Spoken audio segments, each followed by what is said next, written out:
Now I'd like to talk to you about how you drive traffic to your blog. So you use Pinterest. Now, we Hmm. haven't had anyone who uses Pinterest really. So what makes Yeah. that the best platform for you? For me, it made it the best platform because I realized that in the first year, I would just need to wait too long for any traction on Google to get traffic from Google because maybe beginners don't realize it, but Google has a so-called sandbox where any new website that doesn't have any domain authority, doesn't have even enough content on the site, that new sites, they take longer to even start ranking for anything than let's say that you have an established blog and you wrote a new blog post. With that established blog, it will take you maybe a month or two to start seeing some results with that blog post. For a brand new blog, it can take up to a year for your blog post to start ranking anywhere. So the first year is really tough with Google traffic. And so I realized that a lot of bloggers, also because of reading those income reports of other bloggers, I realized that they were getting traffic specifically from Pinterest.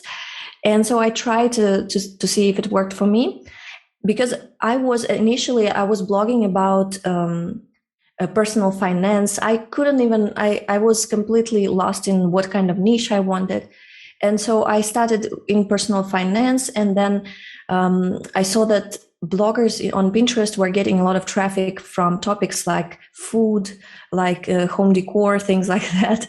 Everything, things that are trending on Pinterest, they're not usually business related. They're something that people would read for leisure, for just like their hobbies, things like that, how to spend holidays with your family. And so um, my blog ended up having no niche at all because I was testing constantly different topics that are popular on Pinterest. But on one side, it was ruining my niche because the blog wasn't niched down at all.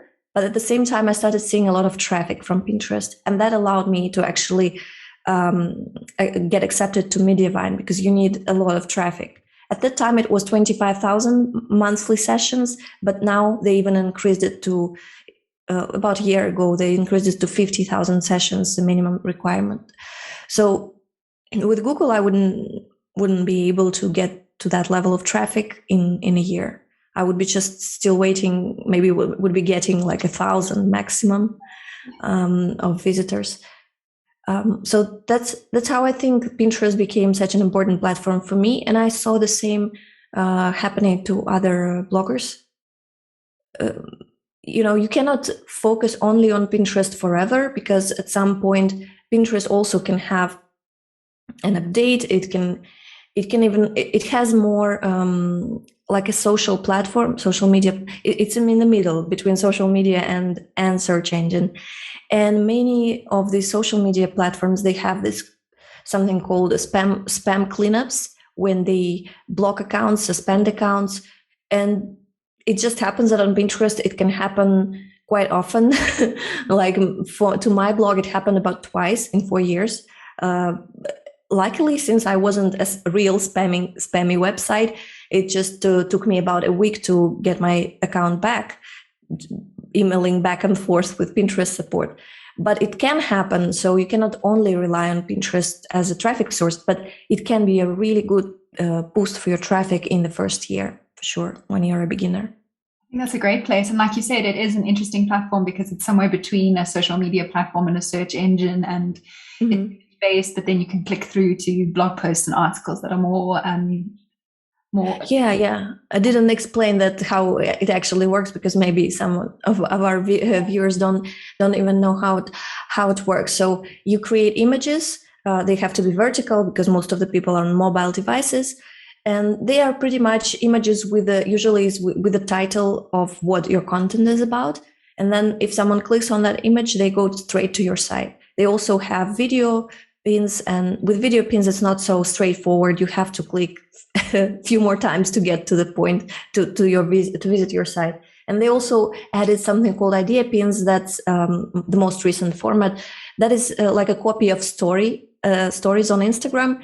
The disadvantage of idea pins that currently they don't allow you to link to your site, but they, as a new format, they get more impressions, so a lot of people use them as well to grow on Pinterest.